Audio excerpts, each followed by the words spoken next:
I am honored to serve as chief host of this very important and significant event.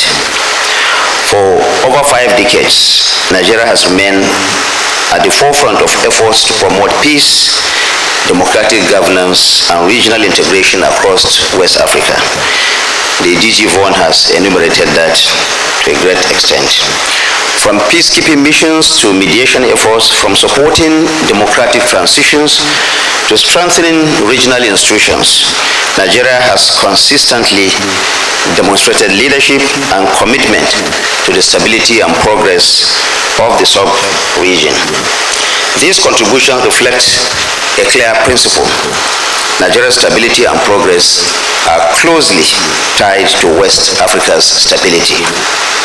A peaceful, democratic region creates opportunities for growth, for investment, and also for shared prosperity.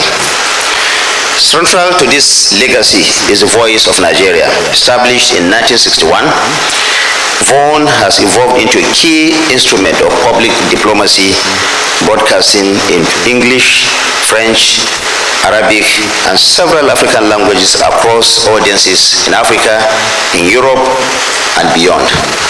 It promotes Nigeria's foreign policy objectives, counters misinformation, and ensures our contributions to regional peace and development. It ensures that all these are accurately and patriotically represented. The work, however, is far from complete. West Africa continues to face political instability, security threats, and pressures on democratic institutions. Under President Bola Ahmed Tinubu, Nigeria remains firmly committed to these ideals. We all remember that as ECOWAS chairman, the President engaged regional leaders to address political transitions, promote dialogue, and reinforce democratic norms. The Federal Minister of Information and National Orientation, working closely with Vaughan, remains committed to ensuring Nigeria is accurately represented and our contributions to regional progress are fully recognized. But I need to say this, that government alone cannot achieve these goals. We need the media, the private sector, civil society, and other international partners.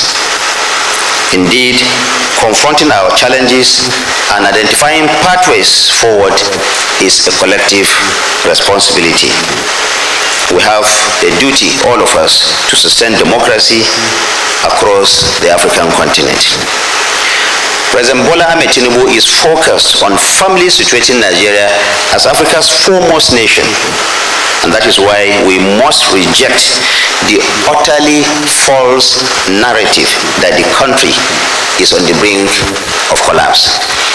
Even though yesterday I made a statement and made comments at the Bonn Forum that Nigeria is not on the brink of any collapse. We have heard these stories over and over and over again. Those who are peddling these stories are also preparing how to live in Nigeria, preparing how to grow their businesses, grow their formations. You cannot have a country that is about to collapse and you are there planning on how to live within it. I think that we need to rethink how we make these statements. What do you think others from outside this country will think of us if all the time we project our country as a country that is about to collapse? We've seen and heard this rhetoric over and over again. I think this is a time for deeper reflection, no matter where our differences are. Yes, we do indeed acknowledge as a government that we do have challenges, security challenges, economic challenges that are being confronted head-on by President Bola Ahmed Tinubu and this administration. We don't think it is helpful to continue to brand Nigeria as a country that is about to collapse. Indeed, Nigeria is on a march towards sustained prosperity, not collapse. And this is the direction that all of us should think about and march on. This narrow mindset does not reflect the current realities of governance, security management, and ongoing economic reforms across the country. And like I said, where there are, of course, challenges, including food inflation and some security threats, it is important to state that Nigeria remains stable, functional, and firmly on the path of recovery and growth. On the security front, the 2026 budget allocates 5.41 trillion to security, the largest single sectoral provision to fund new military equipment for our gallant officers and men who are fighting so that we can live. President Bola Ahmed Tinubu has announced a reset of Nigeria's security architecture anchored on unified command, intelligence coordination, and community stability. The results are tangible. In 2025, the armed forces neutralized several top terror commanders and rescued over 2,000 kidnapped hostages nationwide. Under Operation Fansanyama in the northwest alone, troops arrested over 669 suspects and rescued nearly 1,000 hostages. The joint Nigeria-United States precision airstrikes were carried out against ISIS enclaves in Sokoto, and Nigeria has also championed ECOWAS initiative to raise $2.5 billion annually for a 260,000-strong regional counter-terrorism brigade. So Nigeria is contributing not just to Nigeria's our own stability, but also the stability of our continent, especially the West African sub-region and areas, our neighbors around the Sahelian region. This trajectory is unmistakably one of a nation confronting its difficulties with resolve and with growing capacity. President Bola Ahmed Tinubu is not shying away from his responsibility as Commander-in-Chief, but we also know that the work is not yet over. It's a continuous work we need to do to ensure that we bring lasting security to our country. Economically, the indicators are very encouraging. Fuel subsidy removal and foreign exchange reforms are stabilizing public finances, and inflation has eased from above 30% in 2024 to around 15% by the end of 2025. This certainly is not a story of a country that is about to collapse, where inflation is easing, almost halved. You can't say a country is collapsing because you have some challenges. Our inflation is around 15% now as we speak. Foreign direct investment is on the rise. Our GDP is over 4%, beating our own projection of 3-point-something%. For the first time in 13 years, Nigeria has a foreign reserve in excess of $50 billion.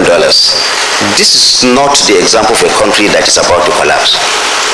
For the first time in the last quarter of 2025, the Financial Action Task Force has delisted Nigeria from the so-called grey list, enabling us now to do more business with our international partners. This is not an example of a country that is about to collapse. All the rating agencies of the world, the Moody's, the F&P's, all of them are saying that Nigeria is actually going up economically. The United States, for the first time, the Minister of Health mentioned it here, they are having one of the most important single collaboration, more than any other country, investing in our health sector, improving on medical industrialization. This is not the story of a country that is about to collapse. I think it is important for all of us to think positively, no matter what our differences are, no matter what the challenges are, and think forward and find the right way to project our country. We cannot be asking for FDIs, foreign direct investment, and be telling ourselves again that our country is collapsing. The World Bank, the IMF, the MasterCard, the Economic Institute all project GDP growth of 4.2%, like I said earlier, in 2026. This is outpacing global growth of 3.1%.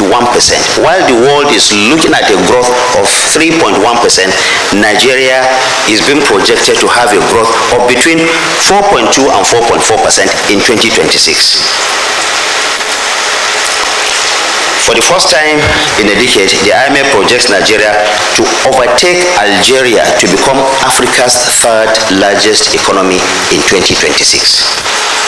Social intervention programs and infrastructure investments are being expanded to address poverty and support vulnerable citizens.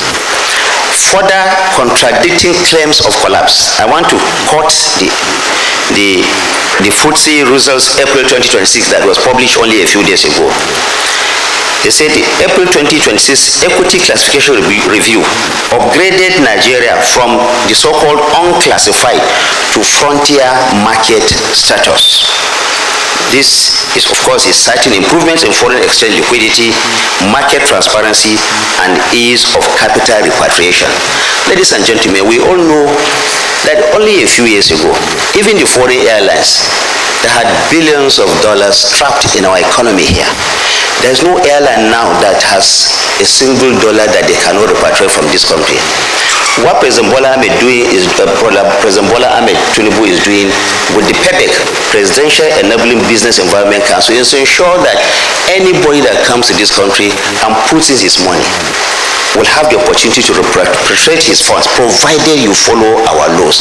No any airline is being owed money as we speak. I thought there should be a clap at this point. This and others signal renewed global investor confidence and positions Nigeria as a competitive destination for global capital. In closing, let me not take much of your time. Let me commend the Director General of Voice of Nigeria for making this event to happen and for also gathering the caliber of people that are in this room today. I want to thank all of you, distinguished guests, for your presence, and let us remain committed to the ideals of democracy, peace, regional cooperation that have defined Nigeria's role in ECOWAS in the last 5 decades. I want to thank you for your attention